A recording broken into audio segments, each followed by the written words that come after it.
What if I told you that you can fall head over heels in love with yourself? I'm talking that all-consuming, can't get enough, love everything about you type of love. Well, you can. The Self Plus Love Equals Balance podcast is here to show you how. Every week, we'll share tested strategies, personal stories, and invaluable resources to help you take a balanced approach to loving yourself. Here's your host, Carrie, the Balanced Nurse. Let's get to the love. Hey, welcome to another episode of Self Plus Love Equals Balance podcast. I am so grateful for you ladies who are either returning or just newly joining. I hope that you enjoy our vibe today.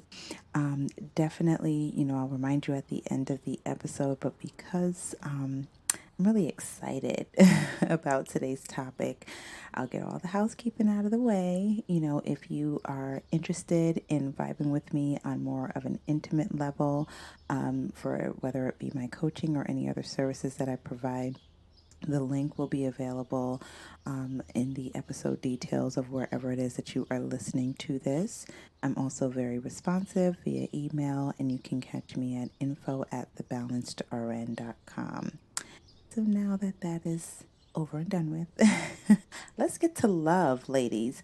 So here we are. We're in the love season. We are coming up on Valentine's Day. I am actually recording this right before Valentine's Day. I realized that as soon as the new year hits, you know what? I cannot say it's the new year. Right after Christmas, rather, I remember that I was traveling for the new year, really the week after Christmas or so, and I went into the pharmacy. I was blown away. Like, I paused because all of the Valentine's Day things were out, and I'm like, wow, these people do not waste any time. So I feel that before February even hits, like everybody's kind of like in that mode, that love mode. And so I wanted to really address that today. I wanted to put a different spin on the holiday because, we attribute Valentine's Day can either be really good or really depressing for some people. For those of us who are not in a relationship or not in a healthy relationship or just not in a good love space, it's not necessarily the time or the season that you really get excited about. And so I wanted to be able to kind of shed a different kind of light on how I would recommend that we really address this type of season. And I want to address it from really what this podcast is all about, self-love. So I want to talk about how to fall in love with yourself. And I feel that I'm going to do this in two parts. So I'm going to talk about it on this episode. And for the next episode, which will bring us to the end of February, it would really fill our self-love cups. So I'm going to do it in two parts. So I'll talk about some pointers and strategies on how to fall in love with yourself, and really what it is that we're looking to gain in stepping on this journey that I'm really describing. And I know it sounds a little bit cliche, and what I realize with cliche is a lack of details, right? Sometimes we say things without even realizing that, um, although it's a common saying, most people really do not know what it means. Like, as a side note, I never really understood the meaning of someone who wanted to have their cake and eat it too. I like cake. So if I had a cake, I didn't understand why I couldn't eat it, right? That's my sick and twisted side note. So I say that because when we talk about things like falling in love with yourself, it sounds like something that is, you hear it very frequently, but nobody really addresses, like, okay, so how do I do that? How do I do that? I'm having problems. My relationship sucks. I feel horrible about myself. How do I do that? You say it like it's so easy. Give me the how, right? And so that's how we're going to address it, moving forward for this episode. So Really, if we just address the concept of falling in love with yourself, it speaks to really establishing a sense of confidence, right? Because when you fall in love with yourself, or if we kind of address it in another way, like falling in love with someone else, it's like there isn't anything that someone can say or do that's going to shift the way that you're feeling, right? Because falling in love with someone is a process, right? You have gone through the initial connection, you've gone through the figuring out, like what they're all about, what their goals are. You've gone on a couple of dates, you've kind of dug into their background, you've even done some daydreaming, you've done some doodling with your name and their name in a heart. I'm joking, but you've done a little bit of getting familiar with that person, what they're all about, what their goals are, if it's truly, in line with what you want. And there, in that process, there's enough yeses that has caused you to take the plunge to where you like fall in love with that person, right? And we readily go through this process over and over again without question, right? With other people. However, we do not go through this process with ourselves. And the problem with not going through this process with ourselves is that when we're in a position where we are looking to attract love, or if we are in what is a dysfunctional or a less than desired kind of connection with someone, we do not realize that we have the ability to shift that in falling in love with ourselves and having a level of confidence, because it allows the other person to do their part as far as getting to know that confident person, that person that has amazing energy, to fall in love with them so that that there's less work to do. Okay. And so the first step to really falling in love with yourself is gaining clarity on what it is that you want. What does happiness look like for you? And in this case, I'm talking about love, like overall love. So there are a lot of us out here, oh, there's not any good men, or, I just can't have any connection, or what have you. What if I told you that that really had nothing to do with it? That the struggle was more so that you haven't spent enough time mapping out, writing out, thinking about, picturing what your happiness truly looks like, right? Happiness can look like someone that you're able to travel with. Happiness can look like someone that you can have a great conversation with, right? Communication is key. We take that for granted. Happiness can look like someone that is really great at buying you flowers every week. Happiness can look like someone that sends you a good morning, beautiful text every morning. Every everyone's picture of happiness is so different, right? However, everyone's picture of happiness is completely valid. So you have to first commit to being clear. Like I suggest writing out, what is happiness for you? What does that look like? So what would your life look like right now if I can wave a magic wand, and this wand can give you everything that you want that's going to result in your ultimate happiness? By the time I finish waving my wand, what things would you want in place? And I'm speaking personally, professionally, emotionally, spiritually, physically, right? Because all of these things are interconnected, right? They all affect us. And so I feel that when we first start with gaining clarity on what it is that we want, we are automatically doing two things, right? So we are shifting our mind. We're shifting our mind to where we're not really going to entertain what's not in alignment with what we want, right? And what I mean by that, I'll give you a very basic example. I am not a a store shopper. I do not like to go into stores and try clothes on.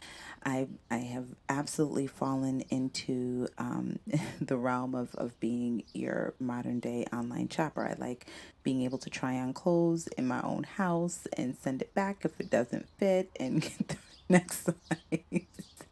I do not like going into a store and now having to fully undress and worry about who's rushing to get into the fitting room and go back out to look for another size that they probably don't have and come back. I don't like that, right? So when I do go into a store, I am very specific with what I'm looking for, right? I'm not going to, kind of scroll your aisles and go through the different items. No, if I'm going in and I'm looking for a pink dress,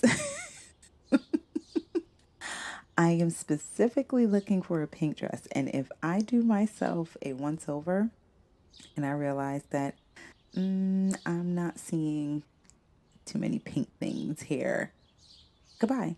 I'm not going to stay there and waste my time, my energy that I already do not have for this activity, just for the sake of saying that I'm in the store, right? So, why this analogy? Because when we become clear on what happiness looks like for ourselves, there are certain things that you are not going to entertain just for the sake of saying that, oh, I'm entertaining it, right?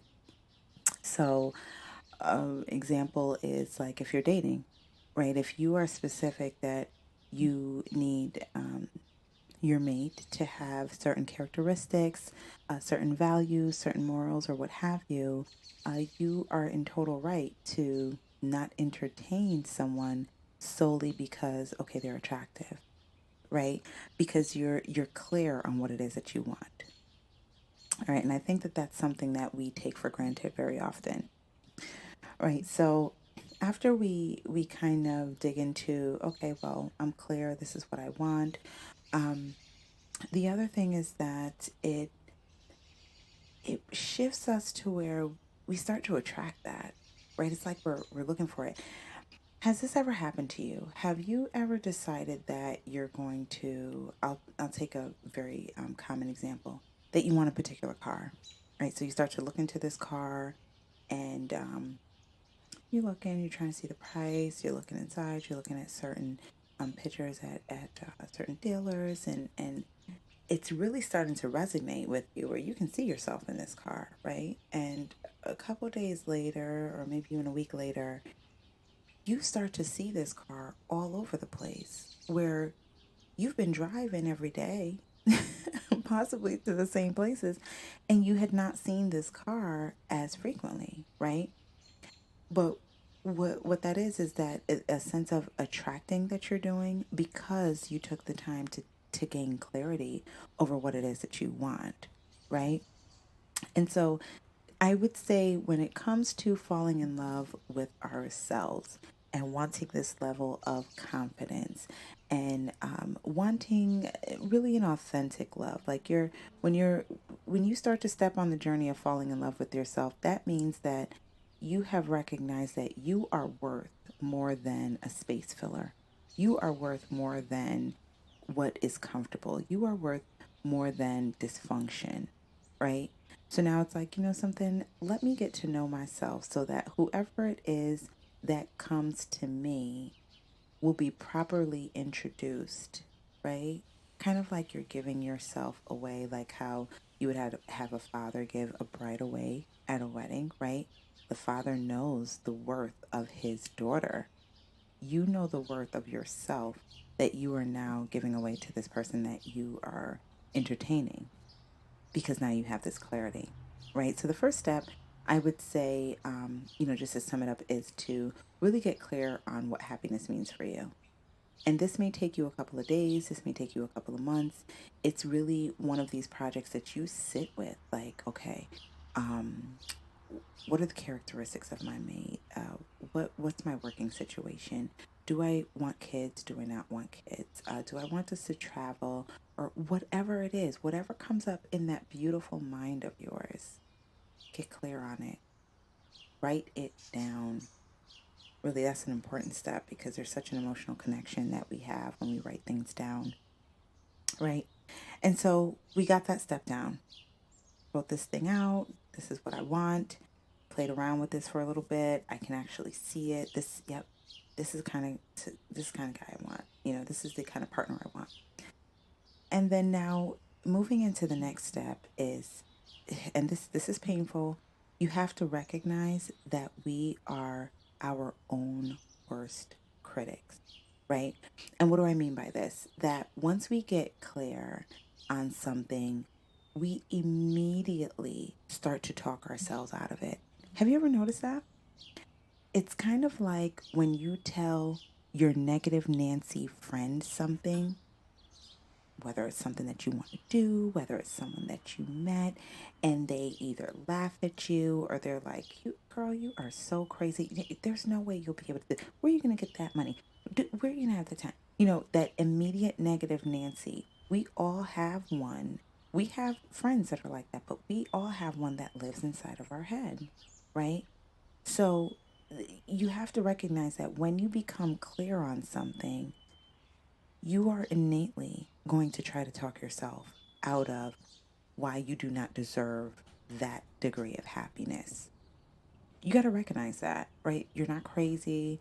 There there isn't anything that's up against you. What you want to do next is to talk to yourself in the way that you would speak to your significant other, right? And what do I mean by that?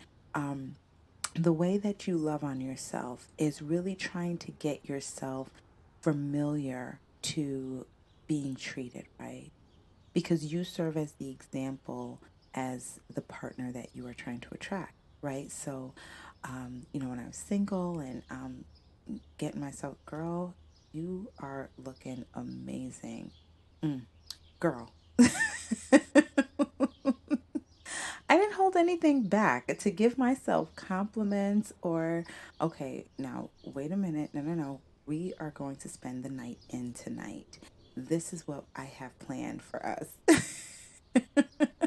And it sounds crazy. However, what you're doing is it's a way of conditioning, really. We as humans, this is the way that we operate off of conditioning. Some people call it another term that you can reference is like reparenting, right? So if we are too familiar with only getting compliments and feeling good from things that come from exterior people or exterior sources, I should say, rather.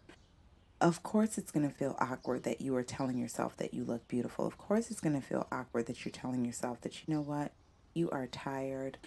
Why don't you just soak in the bath, girl? Tonight, you're going to soak in the bath and you are going to get caught up with how to get away with murder.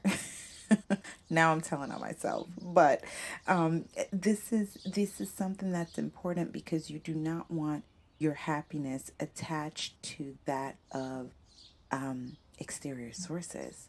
So when you start to condition yourself on how good it feels for you to hear that, oh, girl, you look amazing, or girl, you did great this week with your food in the gym, or high five for this promotion. Let me have a martini and relax while I celebrate, slaying this week. This week was a rough week for me, because these are all things that, of course, we do want a sense of support. We do want that acknowledgement, but we don't have to need it, right? We can actually start from the core, which is ourselves, right? And as we're doing this, we're also attracting the type of love that we want, because the person that you attract is going to see that this is something that you value because you already do it to yourself, right? Or for yourself, rather. So it's something that it's like, oh, okay, she likes these type of things. Let me follow her lead. She's already happy. Let me just follow what it is that makes her happy, right? And so the part B to that is to see yourself in the eyes of someone who loves you, right? So we, as independent, and I'm going to say independent, amazing, multitasking goal slaying women, even with all of our accolades and our accomplishments and our amazingness that that encompasses who we are still so hard on ourselves, right? Someone will tell you that you look beautiful and you say, oh, yeah, but I'm trying to work on my belly. Or, oh, yeah, but look at this spot right here. Oh, but I'm so bloated. But my hair isn't. You know, we cannot just take it and say, thank you. Thank you. So you have to see yourself in the eyes of someone who already loves you severely. How would you respond to that partner, that mate that says, girl, you are wearing that dress? Or you know what? I know that this week was rough for you. This is what I'm going to do for you. And you have to know that you're accepting of this. So, what do I mean by that? Is that when you start to see yourself, and it's tough because society does paint a picture of it being like frowned upon for you to, you know, give yourself a pat on the back or you know, to really celebrate your successes. But what is it that you're looking for? As far as someone who loves you, who connects with you, you want that person to celebrate you. You want that person to acknowledge that, wow, even with all the craziness that went on this week, you still slayed it. That meal that you made, oh my gosh, I don't want to eat out. You know, just whatever it is that you find that you push forward with, or that you do really a good job with, and you want a level of acknowledgement, you're entitled, but you got to start by acknowledging it yourself, right? Because we lead by example. I can't help it. That is the biggest lesson that I have learned on my self-love journey, is that we are the example of how we are to be loved. And that is in a relationship dynamic, that is in our friendships, that is in our dynamic as families. We really establishing healthy boundaries and serving as a true example is the best thing that we can do to really nurture a healthy and loving environment for ourselves when it comes to our relationships, right? And so far, the steps that we have, you're going to gain clarity, right? You're also going to recognize that you are your own critic. So, what you're going to do is speak lovingly to yourself in the way that you would want your significant other to speak to you. And the part B to that is that you're really going to focus on seeing yourself in the way that your loved one, your significant other, um, would see you. What does that look like for you? Right? And the next thing that I would say is this is tough because it's kind of piggybacking off of, you know, what we're talking about and celebrating you. Make a list of your accomplishments, right? And those are the things that you really want to focus on. Like, so let's consider where we are today, where, you know, whether it's a commercial or social media, or well, you even go into a store, someone is trying to sell you something, and in selling you something, they are playing up the benefits, right, of what this thing is. How is this thing going to add value to your life? And why is it that you should buy this? And why should you buy this from me? Right? And that has to do with how amazing this thing is. So consider yourself, you know, that product that is being advertised. What are your accomplishments? And don't hold back on that, right? Make a list of those things and keep reviewing that. So you keep that at the forefront, where when you're tempted to settle, when you are feeling like, oh, gosh, I'm struggling with a little depression or loneliness right now. Oh, gosh, I could just do with any kind of company. No, you cannot. Look at all your accomplishments, girl. No, you got a tall order to fill that cup, right? And then, if you, alongside with that, when you look at your accomplishments, you want to definitely look at your faults as well, too, because that's where the work comes in. Those faults that you are not feeling very excited about, you want to start to work on those things. Those faults that you feel may be the barrier or cause a wedge between you and your ideal mate, let's start to work on those things now. And one of the ways that I suggest working on those things, and I know that this is not going to really resonate with everyone, but give this some time. Please, I believe every woman should be doing this. I do not care if you're in a relationship or not. Please take yourself out on dates. It is so important. And on dates, I am not referencing the grocery store or something that you are doing that is ultimately benefiting your family or other people outside of you. I mean, really taking yourself out on dates. Remember, it's reprogramming, ladies. So we're trying to reprogram feeling as though we are loved by exterior sources before knowing that we are loved by ourselves internally, right? And so I say this because there's lots of articles and all that good stuff and research and so on that really backs this recommendation of how important it is for us as women to go out by ourselves. I still have girlfriends that believe that I am severely awkward for going out by myself. My thought process is I cannot rely on a man to really woo me if I do not know what it takes to woo me, right? I know what I like. And the only way that you're going to know what you like is to really spend some time figuring that out and liking it, right? So I know that I'm not a in the club kind of girl. I'm a lounge girl, poetry spot girl. I'm a artsy girl. I like this. I like that. I'm a foodie.